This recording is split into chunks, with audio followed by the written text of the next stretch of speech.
जय जिनेन्द्र सभी को। महावीर जयंती के इस पावन अवसर पर हम जानेंगे कि महावीर ने ऐसा क्या किया था जिसके कारण उनका जन्म लेना, जिसे कलंक कहा है, जिनागम में जन्म लेना कलंक कहा है, और उसी जन्म को हम महोत्सव के रूप में मनाते हैं। और क्या किया उन्होंने और हमें क्या उपदेश दिया? तो सर्वप्रथम महावीर भगवान ने अपनी परिणति में जो राग भाव चल रहा था उसका अभाव किया, उसे अपना रोग जाना। हम उस राग में आनंद मानते हैं, राग की पूर्ति के साधन लगातार जुटाते जाते हैं। जितने भी हम लौकिक में उत्सव आदि आयोजन करते हैं वो सभी राग के कारण होते हैं, वो सब राग ही है, राग के ही फलस्वरूप ऐसे आयोजनों में हम लगते हैं। तो इसका मतलब क्या हुआ कि हमने राग को धर्म माना हुआ है।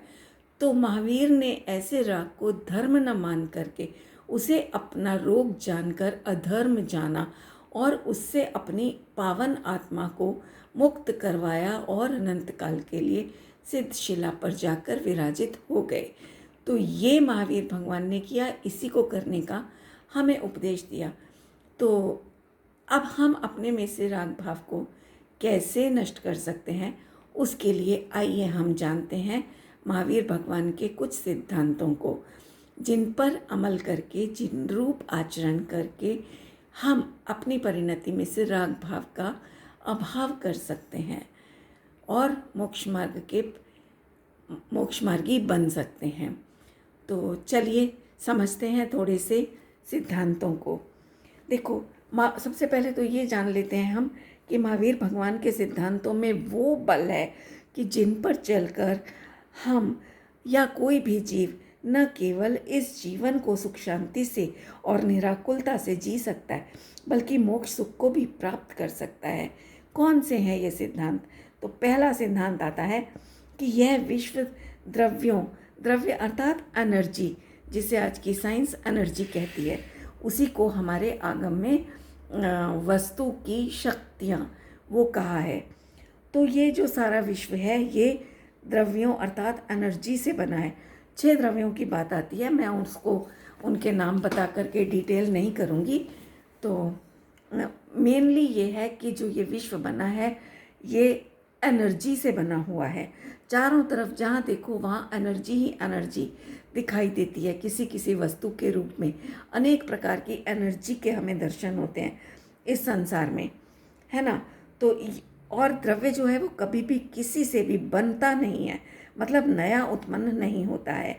ये एनर्जी जो है ये कभी भी नई उत्पन्न नहीं होती है और इसी लिए इसका कभी नाश भी नहीं होता, क्योंकि जो उत्पन्न होगा वही तो नष्ट होगा। किसी एनर्जी का कभी नया उत्पन्न होना ही नहीं होता, तो उसका नाश भी नहीं देखा जाता, होता ही नहीं कभी। सदा एक रूप रहते हुए बस अपनी अवस्थाओं को बदलता रहता है प्रत्येक द्रव्य। जैसे एग्जाम्पल से समझते हैं, जैसे स्वर्ण जो है वो अपने स्वर्ण रूप से रहता हुआ कुंडल, हार, अंगूठी, नाना प्रकार के आभूषण आदि अपनी पर्यायों अर्थात अवस्थाओं को बदलता है। पर्याय बदलने से कहीं सोना नहीं बदल जाता, मतलब कि जैसे सोना है, सोने का हमने हार बनाया तो हार को तुड़वा करके कल को यदि हम उसमें से कंगन बनवाते हैं, मान लो कोई और जेवर बनवाते हैं, तो उसकी जो वो अवस्था है हार से कुंडल, कंगन आदि रूप बदलने की, तो वो अवस्था के बदल जाने से उसमें जो वो स्वर्ण बना है वो नष्ट नहीं होता, वो ज्यों का त्यों 100% सोना ही रहता है।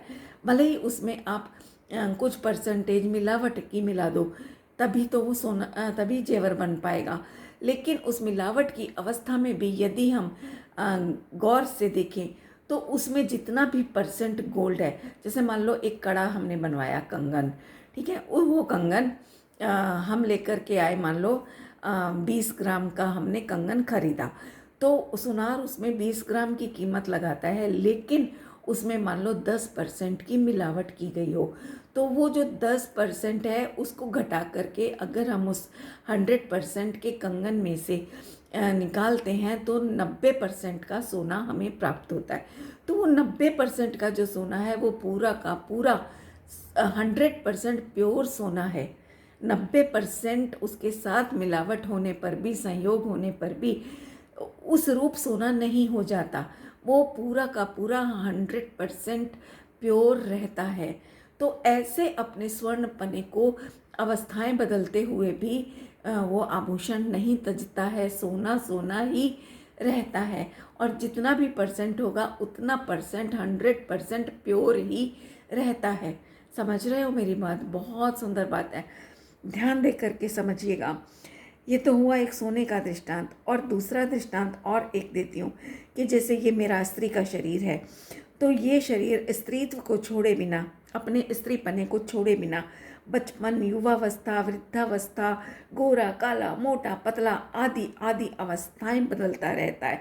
लेकिन इन सब बदलती अवस्थाओं में भी स्त्रीपना ज्यों का त्यों बना रहता है। इसी प्रकार पुरुषपना त्रियंच में लगा लेना कि त्रियंच की भी अवस्थाएं बदलती हैं, लेकिन वो त्रियंचपना ज्यों का त्यों बना रहता है ना। कितना भी रोगी हो जाए शरीर, कुछ भी हो जाए, लेकिन ये अपने मूल स्वरूप को नहीं छोड़ता। इसी प्रकार से आत्मा भी अपने ज्ञान दर्शनमयी गुण, गुण माने प्रॉपर्टीज में रहता हुआ मनुष्य, देव, त्रियंच, नारकी, रागी, द्वेषी, क्रोधी, मानी आदि अनेक प्रकार की अवस्थाओं को बदलता रहता है। परंतु अवस्थाओं के बदलने मात्र से आत्मा नहीं बदल जाता। जैसे सोने का और स्त्री का दृष्टांत दिया ना, उसी प्रकार अब हम यहाँ दृष्टांत के माध्यम से सारभूत प्रयोजनभूत वस्तु को उठा रहे हैं।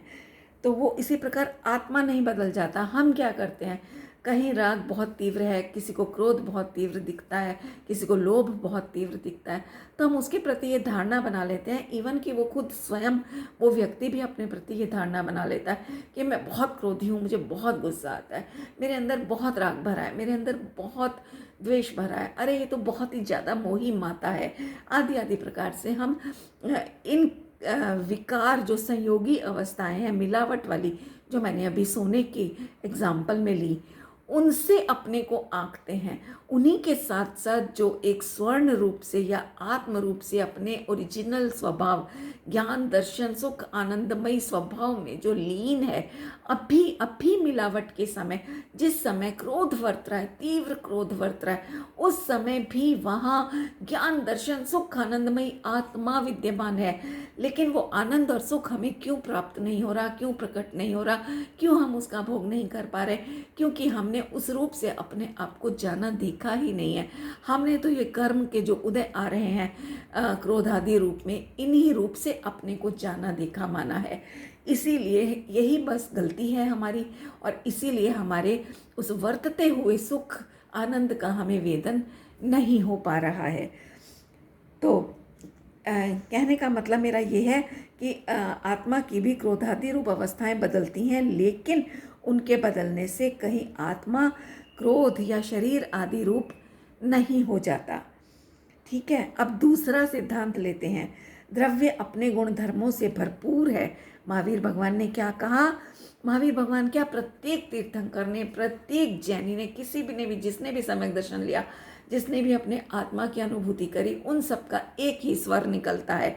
और तीर्थंकर होकर के कोई कोई जीव इन सिद्धांतों को दिव्य ध्वनि के द्वारा प्रसिद्ध कर जाते हैं कि द्रव्य अपने गुण धर्मों से भरपूर है। गुण धर्म माने, फिर से रिपीट कर रही हूँ, प्रॉपर्टीज़। जैसे पानी होता है ना, पानी की प्रॉपर्टीज़ क्या है? उसकी शीतलता, उसकी तरलता आदि आदि, जो भी, ये सब उसकी अपनी प्रॉपर्टीज़ हैं। और देख लो, वो हमेशा अपनी प्रॉपर्टीज़ में ही रहता है। जैसे कि पानी को अगर आप अग्नि पे चढ़ा दोगे तो वो गर्म हो जाएगा। बहुत बॉइलिंग स्टेज पर आ जाने पर भी उसके अंदर जो गर्मी का अंश है ना, वो सारा अग्नि का अंश है, जल का नहीं है।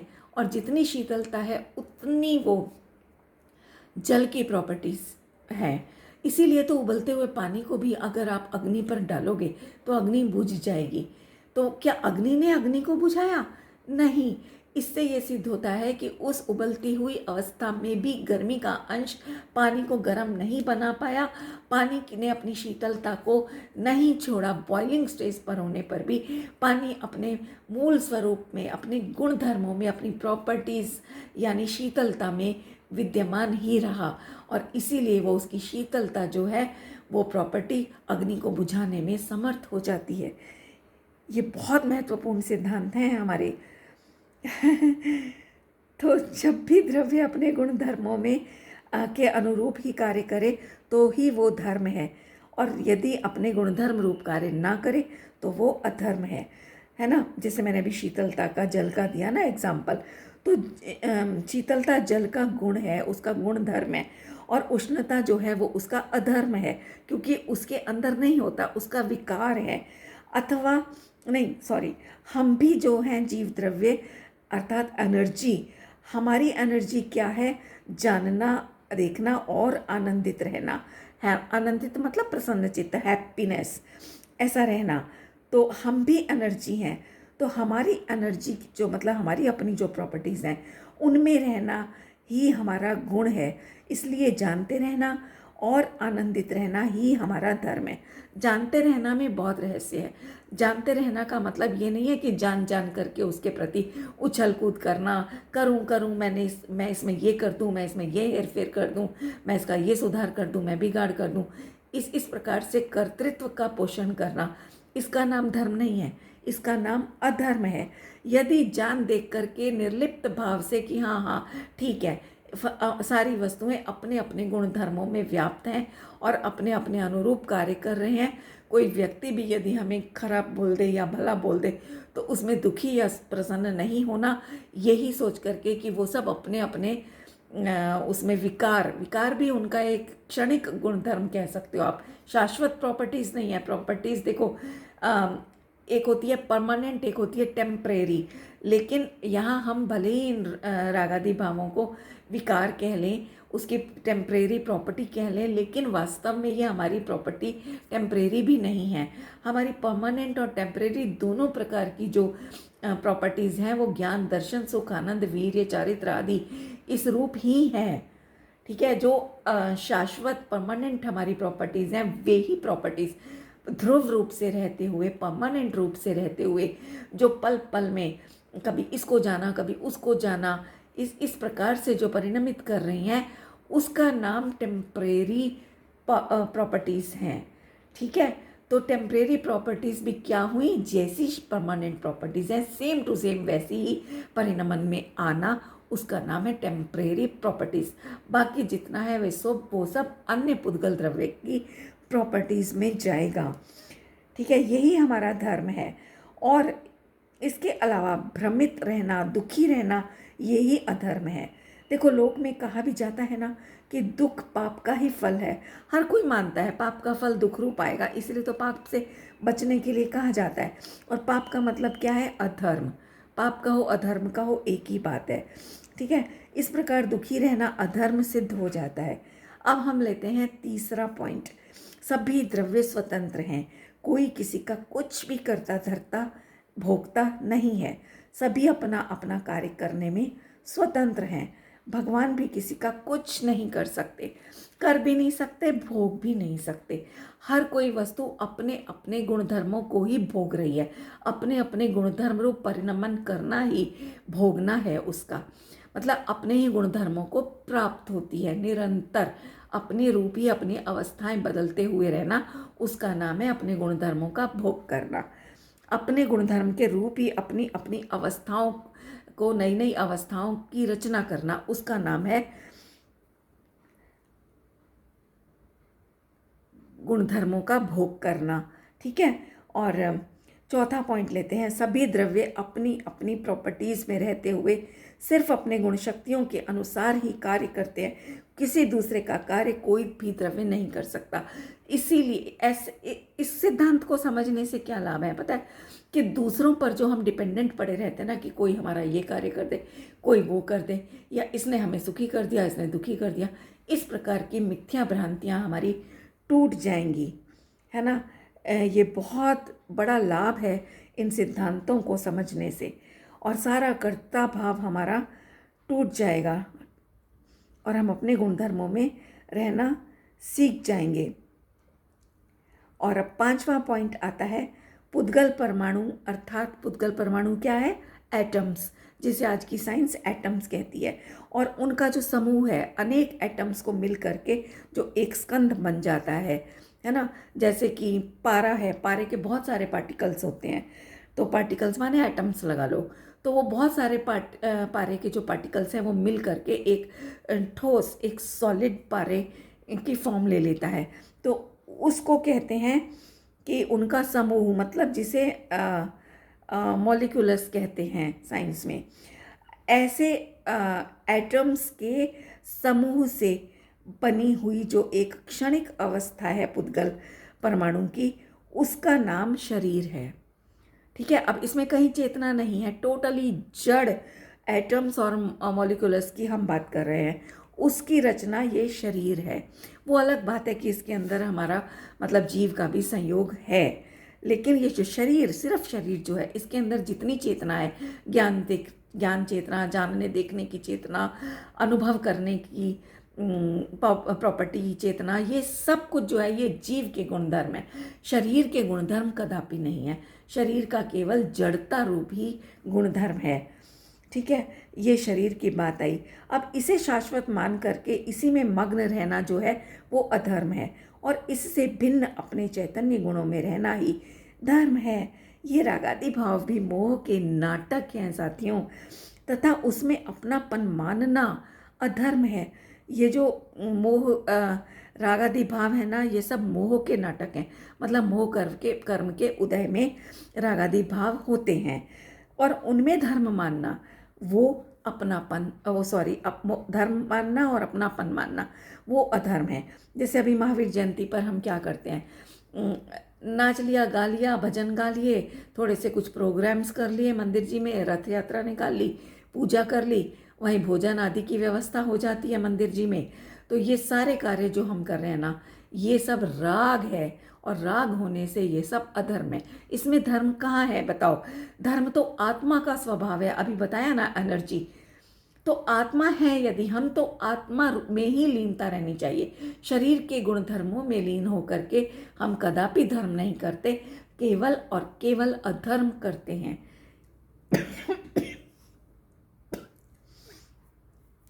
तो ये बात बहुत महत्वपूर्ण है। और हम आते हैं नेक्स्ट पॉइंट।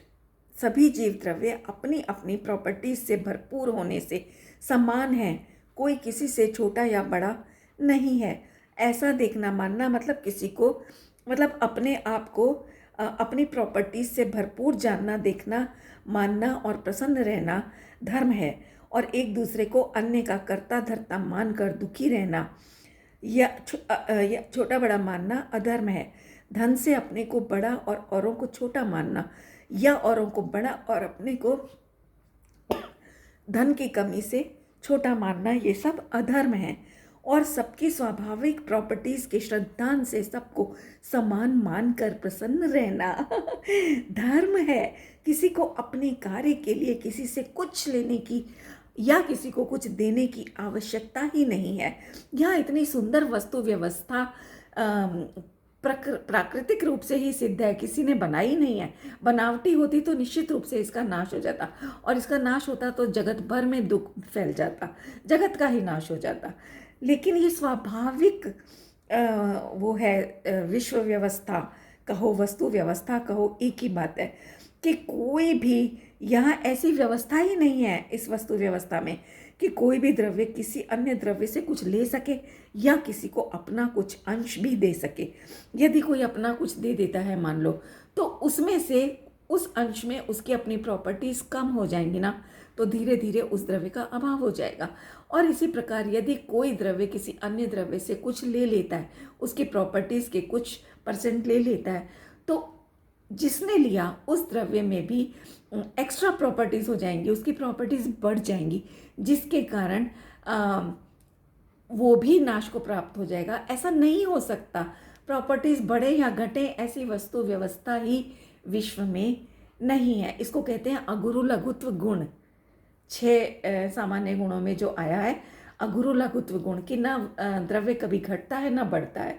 तो फिर भी इस प्रकार की मान्यता का होना, वो मान्यता हमारी अधर्म है। ऐसे श्रद्धान के साथ प्रसन्न और अनाकुल रहना धर्म है, और इसके विपरीत दुखी रहना, आकुलित रहना अधर्म है। अब 7वां पॉइंट, कोई किसी को सुखी दुखी कर ही नहीं सकता। यहाँ तक कि कोई भगवान भी किसी को सुखी दुखी नहीं कर सकते, भले ही वो अपने अनंत गुणों में विराजमान है, सुख में विराजमान है, फिर भी वो किसी को सुखी दुखी नहीं कर सकते। इसको हम इस बात से भी समझते हैं कि जैसे पेरेंट्स होते हैं ना, तो पेरेंट्स हर बच्चे को इक्वली बनाते हैं, इक्वली शिक्षा देते हैं, इक्वली उसको देखना चाहते हैं, सुखी देखना चाहते हैं। कोई अपने किसी बच्चे को दुखी करना नहीं चाहता, दुखी देखना नहीं चाहता, करना तो दूर की बात है। इतने प्रयास करने के बाद में भी उनके सभी बच्चे क्या सुख से रह पाते हैं? कोई भी करोड़पति अरबपति भी आज सुखी नहीं है, किसी ना किसी प्रकार का दुख लगा ही हुआ है। और इस सब का कारण है केवल और केवल पर पदार्थ से सुखी दुखी मानने की अपनी मिथ्या बुद्धि। इसको मिथ्यात्व कहा है जैन दर्शन में। मिथ्यात्व मतलब मिथ्या अभिप्राय, मिथ्या भाव, वस्तु जैसी है वैसी न जान मानकर उसके विपरीत जानना मानना, उसका नाम है मिथ्यात्व भाव। तो सभी द्रव्य जो हैं अपने अपने कर्मों से ही सुख दुख पाते हैं, कोई भगवान नहीं दे देते। वरना अगर देते होते तो आज सारी दुनिया ही नाना प्रकार के भगवानों के नाम धर के और उनको पूजते हैं। हर कोई पूजता है, कोई ऐसा नहीं होता जो किसी न किसी भगवान को ना मानता हो। उसके बाद भी क्यों दुखी रहते हैं सारे? बताओ मुझे, सोचो, अपने अंदर में प्रश्न उठाओ, क्यों दुखी रहते हैं? सभी मानते हैं किसी ना किसी को, पर फिर भी दुखी रहते हैं। इसका कारण यही है कि कोई भी भगवान भी किसी को सुखी दुखी नहीं कर सकते। तो हम मनुष्यों की तो बात ही क्या, सब अपने कर्मों के अनुसार ही सुख दुख पाते हैं। ऐसा श्रद्धान करके किसी भी कार्य से अपने को और दूसरों को छोटा बड़ा ना मानना धर्म है। इसके विपरीत श्रद्धान जो है वो अधर्म है। और नेक्स्ट पॉइंट, अपने मन में राग आदि की उत्पत्ति होना ही हिंसा है। इस प्रकार महावीर ने कहा कि राग ही हिंसा है, और हिंसा अपने को और दूसरों को दुख पहुंचाती है, इसलिए अधर्म है, एकांत से अधर्म है। ऐसा हम सभी जानते ही हैं। रागवश हम इच्छाएं करते हैं, और इच्छा पूरी ना होने पर दूसरों को कटु शब्दों से, काया से मारपीट करके अनेक प्रकार से सबको दुख में हम निमित्त बनकर अधर्म करते हैं। इसलिए राग भाव को त्यागने का ही हमारे वीर प्रभु ने उपदेश दिया है। अपने आप को और दूसरे जीवों को इस रागमयी हिंसा से बचाकर अपने आप को परमानेंट और अनलिमिटेड सुख में, जिसे अनादि अनंत कह सकते हैं हमारी आगम की भाषा में, परमानेंट और अनलिमिटेड सुख में स्थित करना ही वास्तव में यूनिवर्सल धर्म है। मैं यूनिवर्सल धर्म कह रही हूँ, यही शाश्वत धर्म है। विश्व मात्र का एक ही धर्म है कि हर वस्तु अपने अपने गुण धर्मों में ही रहे। अब देखो, जगत में सिर्फ चेतन द्रव्य ऐसा है जिसने अपने गुण धर्मों में रहना नहीं सीखा, दूसरों के क्षेत्र में टांग अड़ाता फिरता है, इसीलिए वही एकमात्र दुखी है, और उसी को ये सारे उपदेश हैं। जड़ को क्यों कोई दुखी नहीं कहता? क्यों जड़ को उपदेश नहीं दिया जाता? क्योंकि उसने अपने गुण धर्मों में को छोड़ा ही नहीं है। उसका हर कार्य अपने गुण धर्मों के अनुरूप ही होता है। तो यही कार्य अब हमें भी करना है साथियों। ऐसे धर्म को समझकर, यूनिवर्सल धर्म को समझकर कोई भी भगवान बन सकता है। कोई भगवान में ताकत नहीं है कि वो हमें भगवान बना देगा। हम खुद अपनी शक्तियों को समझेंगे, उन रूप आचरण करेंगे, तो एक दिन हम स्वयं अपने प्रॉपर्टीज़ में लीन होंगे, तो हम भी भगवान बन जाएंगे। बने बनाए भगवान हैं हम अपनी गुण प्रॉपर्टीज़ के हिसाब से। तो भगवान कोई अलग से नहीं होते हैं। हम और आप में से ही कोई इस यूनिवर्सल सिद्धांत को समझकर अपनी प्रॉपर्टीज़ में स्थित होकर भगवान बन सकते हैं। आज तक जितने भी भगवान बने हैं ना, अकर्तृत्व के इसी अकाट्य कोई भी वस्तु ले आओ, कोई भी आप फार्मूला, आज के साइंटिस्ट या पुराने साइंटिस्ट जितने भी फार्मूलाज देकर गए हैं, कोई भी ले आओ आप, इस सिद्धांत को, इन जैन दर्शन के, महावीर भगवान के सिद्धांतों को काटने में असमर्थ हैं और असमर्थ हैं।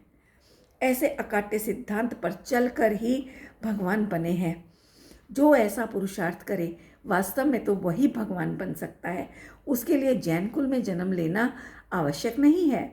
देखो, हमारा भाग्य है, महाभाग्य है कि जो हम जैन कुल में जन्मे, क्योंकि जैन कुल में जन्मने से पता है क्या होता है, क्योंकि हमारे धर्म में, जैन धर्म में ये सब बताई हैं बातें और कहीं नहीं बताई हैं।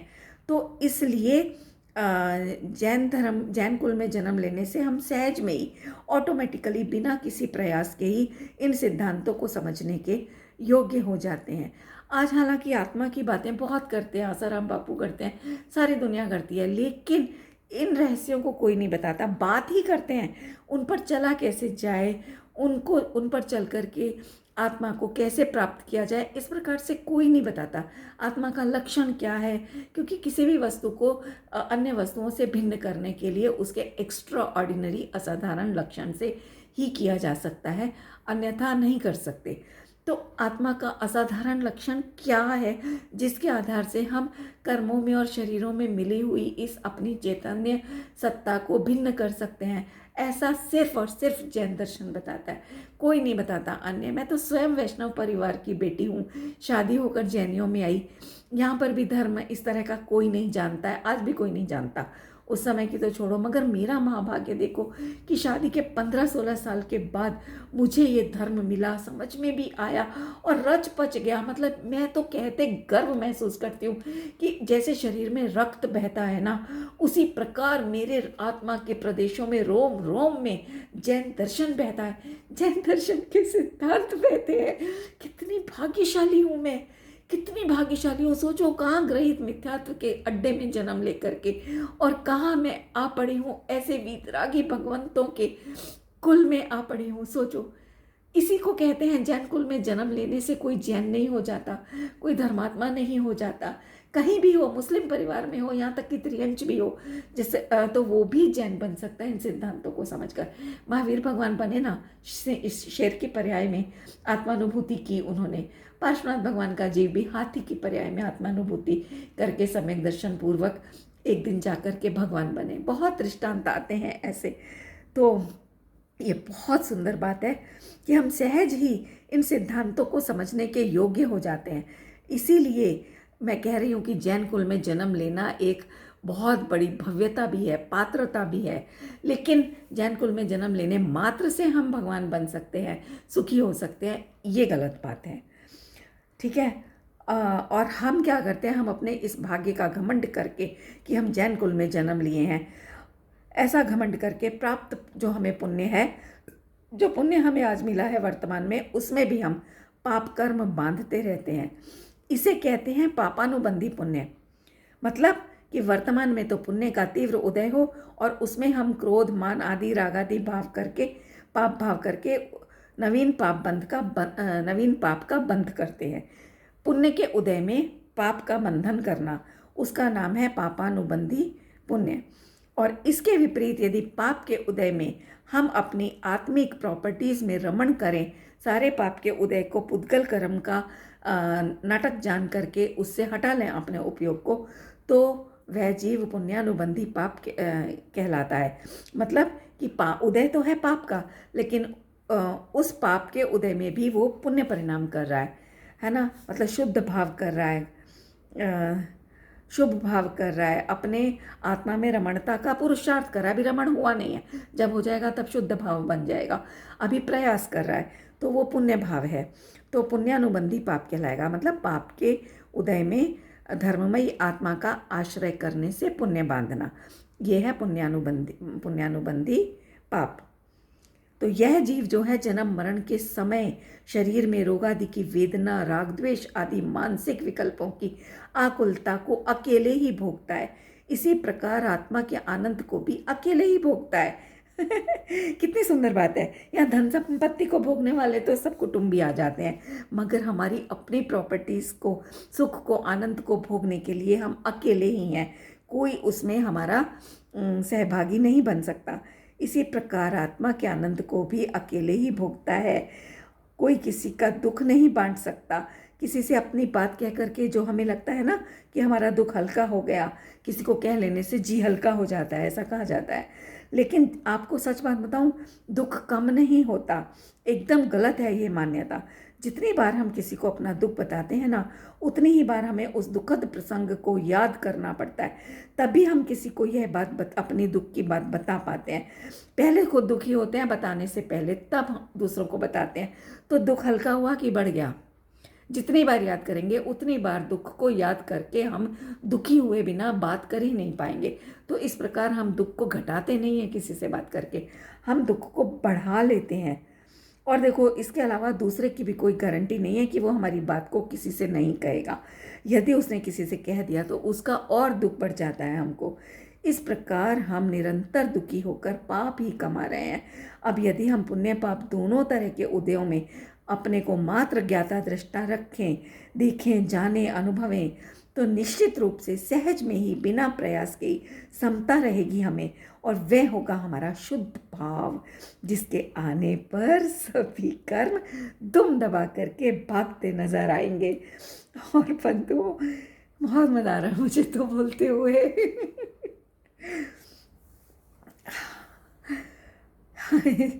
इसके विपरीत यदि हम पुण्य के उदय में पुण्य कार्य ही करें और आनंदित रहें, तो वह होगा पुण्यानुबंधी पुण्य। मतलब उदय भी पुण्य का और नवीन बंध भी हमारे परिणामों के निमित्त से पुण्य का। और पाप के उदय में यदि हम पाप रूप कार्य ही करेंगे और आनंदित रहेंगे, तो वह होगा वह होगा पापानुबंधी पाप। क्योंकि हम पाप भी, उदय भी पाप का, और उसमें जो हम परिणाम कर रहे हैं वो भी पाप रूप ही कर रहे हैं। इसलिए पाप के उदय में पाप का ही बंध हो रहा है, उसको कहेंगे पापानुबंधी पाप। और देखो बंधुओं, वैसे भी जो सरकारी ऑफिस होते हैं, बैंक हो, परिवार हो, समाज हो, देश हो, कुछ भी हो, हम देखते ही हैं ना कि सभी अपना अपना कार्य करते हैं तो शांति रहती है। एक शांति का वातावरण उस जगह पर बना रहता है। जहाँ भी एक ने अन्य के क्षेत्र में दखल अंदाजी की ना, बस वहीं झगड़े शुरू हो जाते हैं। जैसे पति पत्नी हैं, यदि एक दूसरे के अधिकार क्षेत्र में दखल देते हैं कोई भी, तो उस परिवार में निरंतर कलह रहती है, और ऐसे समाज में भी विघटन ही रहता है।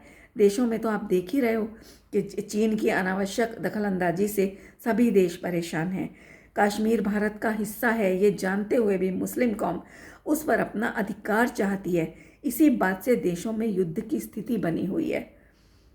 इसको कहते हैं पापानुबंधी पाप। और एक दूसरे के अधिकार क्षेत्र में दखल देना, ये हस्तक्षेप करना, ये सबसे बड़ा अधर्म है। जबकि सिद्धांत कहते हैं कि एक द्रव्य दूसरे द्रव्य का कुछ कर ही नहीं सकता। लेकिन फिर भी हम कुछ करने की, दूसरे के अंदर हम ये परिवर्तन कर दें। हमने भोजन बनाया तो बहुत स्वादिष्ट भोजन बनाया, उसने बनाया तो ये कमी रह गई, फलाना ढिमाका वो तो बहुत बढ़िया भोजन बनाते हैं, हाँ तुम्हारा भोजन तो अच्छा नहीं बनता है, आदि आदि प्रकार से हर काम में लगा लेना, पढ़ाई लिखाई में, व्यापार में, नौकरी में, सब जगह। तो इस प्रकार से जो हम कर्तृत्व, दूसरे के अधिकार क्षेत्र में कर्तृत्व डालते हैं, अपना हस्तक्षेप करते हैं, उसका ही नाम अधर्म है, एकमात्र अधर्म है। और प्रकृति का एक एक पदार्थ अपनी प्रॉपर्टीज़ में ही रहता हुआ सिर्फ अपने ही कार्य करता है। जैसे देखो, केले और आम के बीज को आप सटा कर बिल्कुल एक साथ मिट्टी में दबा दो तो भी आम केला नहीं बन जाएगा और केला आम नहीं बन जाएगा। वहाँ से दो ही पेड़ निकलेंगे, एक होकर के नहीं निकलेगा। ऐसा नहीं होगा कि केले का बीज के साथ आम है तो केले का बीज आम बन जाए और एक ही पेड़ निकले आम का। ऐसा नहीं होगा। केले का भी निकलेगा, आम का भी निकलेगा, और केले के निकले हुए पेड़ पर ही केला लगेगा, आम की शाखाओं पर केला हरगिज़ नहीं लगेगा। इस प्रकार से प्रकृति जो है वो अपनी अपनी प्रॉपर्टीज़ के अनुसार निरंतर अपना कार्य कर रही है। और ये जीव ने ही जो देखो कितनी दखलंदाजी करी है प्राकृतिक क्षेत्र में। प्रकृति ने हमें फल फूल दिए, वृक्ष दिए, जंगल दिए, नदियाँ दी, समुद्र दिए, पहाड़ दिए, लेकिन इस इंसान ने सब में हस्तक्षेप किया, सारे पेड़ पौधे कटवा डाले और पशु बनाए, प्रकृति प्राकृतिक देन है ना, पशु भी एक शरीर, तो पशु भी हैं जो उन सबको मार मार करके खाना, कहीं कहीं उसके चमड़ों का इस्तेमाल करना, आदि आदि प्रकार से जो विकार किए हैं जीव ने दूसरों के कार्य क्षेत्र में, उनको उनकी खुशी के अनुसार जीने नहीं देते। अपने राग भाव की पूर्ति के लिए किसी की भी जान ले लेना, किसी को भी जानलेवा कठोर शब्द बोल देना, उसका मर्मस्थल घायल कर देना, आदि आदि प्रकार से जो जीव ने अधर्म किया है ना, उसी का तो आज ये परिणाम है कि लॉकडाउन्स लग रहे हैं, कुछ कुछ हो रहा है। सोचो क्यों हो रहा है ये सब। मेरी बात, मेरी नहीं, महावीर भगवान की बात ही सिद्ध कर रही हूँ आज। मैं तो पोस्टमैन की तरह हूँ आज। महावीर भगवान के सिद्धांत मेरे रग रग में बसे हैं और मैं चाहती हूँ कि प्रत्येक जीव के रोम रोम में ब्लड की तरह, सांसों की तरह से बहे ये सिद्धांत, और इन्हीं का सेवन हो, निरंतर सेवन हो। तो देखो, सिर्फ जीव ही एक ऐसा पदार्थ है जो अपनी मर्यादा का उल्लंघन करके अधर्म करता है। तो अब इस सब बात का सार क्या निकला बंधुओं, कि हम भी जीव द्रव्य हैं, अतः अपने गुण धर्मों में रहते हुए शांति का जीवन जीना चाहिए। बस इतना ही धर्म है। इसके अतिरिक्त सारा कर्तृत्व केवल और केवल अधर्म है। अधर्म के सिवा अन्य कुछ नहीं। तो इस रहस्य को समझ करके अब हमें महावीर जयंती मनानी है। और देखो, इस समय इतना कठिन समय चल रहा है, इतना हिंसक परिणामी हो गया है प्रत्येक जीव, इतनी कषायों की तीव्रता हो गई है, इच्छाएं इतनी बलवती हो गई हैं कि किसी भी प्रकार हमारी इच्छा पूरी हो जाए, उसके लिए चाहे हमें कितना भी पाप कार्य करना पड़े, लेकिन हमारी इच्छा पूरी होनी चाहिए। जो ये इच्छा जन्म लेती है ना, ये हमेशा आकुलता और दुख के साथ, अधूरेपन के साथ जन्म लेती है। तभी तो बाहर से कुछ पाने की इच्छा होती है, वो अधूरापन लगता है अपने अंदर में, इसलिए इच्छा होती है कि बाहर से कुछ ले लें। तो और जब वो नहीं मिल पाता है ना, तो यहाँ हिंसा की, पहले तो ये जो किसी वस्तु को पाने की एक इच्छा उत्पन्न हो, यही राग भाव है। और ये राग भाव को ही महावीर भगवान ने हिंसा बताया है। अहिंसा परमो धर्म, ये महावीर भगवान का सर्वोपरि सिद्धांत है, नारा है। क्यों? क्योंकि रागादि की उत्पत्ति का अपने अंदर ना होना ही अहिंसा है, और उत्पन्न होना ही हिंसा है। और वही सारी बात मैंने आपको अभी बताई। ठीक है, तो अब हमें क्या करना है ऐसे समय में? मेरा तो अंतर मन आज उन पंक्तियों को याद कर रहा है, रो भी रहा है और प्रसन्न भी हो रहा है। क्या कहूँ मैं आपको, कुछ नहीं कह सकती, दिखा नहीं सकती अपना हृदय चीर करके, कि जो वो लाइन है ना, हिंसा पीड़ित विश्व राह महावीर की तकता है, वर्तमान को वर्धमान की आवश्यकता है। तो प्रत्येक जीव जब अपने अंदर अपनी आत्मिक सहज स्वाभाविक प्रॉपर्टीज़ को समझकर उनमें ही लीन रहने लग जाएगा, सारा कर्तृत्व छोड़ देगा, वो देखेगा कि मेरे अंदर जानने देखने के स्वभाव के अलावा कुछ है ही नहीं, जो है बस वही है, कुछ करूं धरूं ऐसा कुछ है ही नहीं मेरे अंदर। यहाँ तक कि मैं अपने आत्मा की भी कोई पर्याय को, कोई अवस्था को बदलने में समर्थ नहीं हूँ। ऐसा अकर्तृत्व का मैं धनी और ज्ञातृत्व का धनी मैं जीव द्रव्य हूँ। जब ऐसा समझ लेगा तो समझ लो कि उसके अंदर से रागादि रूपी जो हिंसा भाव थे, हिंसक भाव, वो सब अभाव को प्राप्त हो जाते हैं, होने लग जाते हैं। और वही जीव समझो कि वर्तमान में वर्धमान हो गया। तो इस प्रकार जब प्रत्येक जीव अपने अपने अंदर अपने वर्धमान को प्रकट करेगा, और अपनी अंदर की जो परिणति है वो भी तो वर्धमान अपने हिंसक परिणामों से पीड़ित है ना, और ऐसी पीड़ित परिणति ही तो बाहर मंदिर में जाकर के महावीर भगवान की ओर देखती है, निहारती है, और उनको मानो पुकार कर रही है कि हे प्रभु, आप मेरी परिणति में हैं, कब फैलोगे मेरी परिणति में, प्रकट होगे, ताकि क्योंकि मेरे आज के वर्तमान उपयोग को जो कषायों से लिप्त है, ऐसे इस उपयोग को वास्तव में आप जैसे वर्धमान की परम आवश्यकता है। हे प्रभु, जब ऐसा विचार करेंगे और इस भाव से जब 2 मिनट के लिए भी यदि हमने भगवान को निरख लिया ना, तो समझो वो ही क्षण हमारा धर्म हो गया, समझो उसी क्षण हम धर्मात्मा हो गए। तो ये बात है। हिंसा पीड़ित विश्व राह महावीर की तकता है, वर्तमान को वर्धमान की आवश्यकता है। तो जो हमारे अंदर एक भगवान बनने की एनर्जी वाला जो स्वभाव है वो शाश्वत रूप से पड़ा हुआ है, लेकिन हमने उसको आज तक देखा नहीं है, इसीलिए वो प्रकट नहीं हो पाया है पर्याय में, वो एक शुद्ध अवस्था प्रकट नहीं हो पाई है। तो अब जब हम उसको देखेंगे, उसको सेवन करेंगे, सेवन मतलब कि अरे ये ही तो मैं हूँ, बाकी जितना भी नाटक है वो सब मैं नहीं हूँ, मेरा नहीं है, मैं केवल इतना ही पदार्थ हूँ, बस बस और बस, और इतना ही नहीं, इतना ही मतलब परिपूर्ण हूँ। ऐसा जब हम अपने आप को परखेंगे तभी हम वर्धमान हो जाएंगे। और देखो, सोने की मैंने अब बात करी थी, सोने का एक रत्ती भी अगर सोने की ले लोगे तो वो रत्ती भी गुण धर्मों से देखोगे तो वो, देखो क्वांटिटी से देखोगे तो वो रत्ती कहलाएगी बहुत थोड़ी, लेकिन उसको उसके गुण धर्मों से देखोगे तो उसमें भी वो ही गुण धर्म मिलेंगे पूरे के पूरे, जितने 1 किलो या 10 किलो सोने के अंदर मिलेंगे। एक रत्ती सोने के अंदर एक भी प्रॉपर्टी सोने की कम नहीं होगी, 1 किलो सोने में कुछ भी प्रॉपर्टी बढ़ नहीं जाएगी। ये मतलब है कहने का, ये सिद्धांत है महावीर के। तो आइए बंधुओं, आज महावीर जयंती के पावन अवसर पर हम अभी अपने आप से प्रतिज्ञा करें कि अब हम अपनी गुण प्रॉपर्टीज़ को समझ करके उन्हीं में रमण करने का भरसक प्रयास करेंगे और इस जीवन को सार्थक करेंगे। जितना बीत गया, बचे हुए जीवन को अब और राग के अधर्म भाव में नष्ट नहीं होने देंगे। इसी मंगल भावना के साथ, जय जिनेंद्र।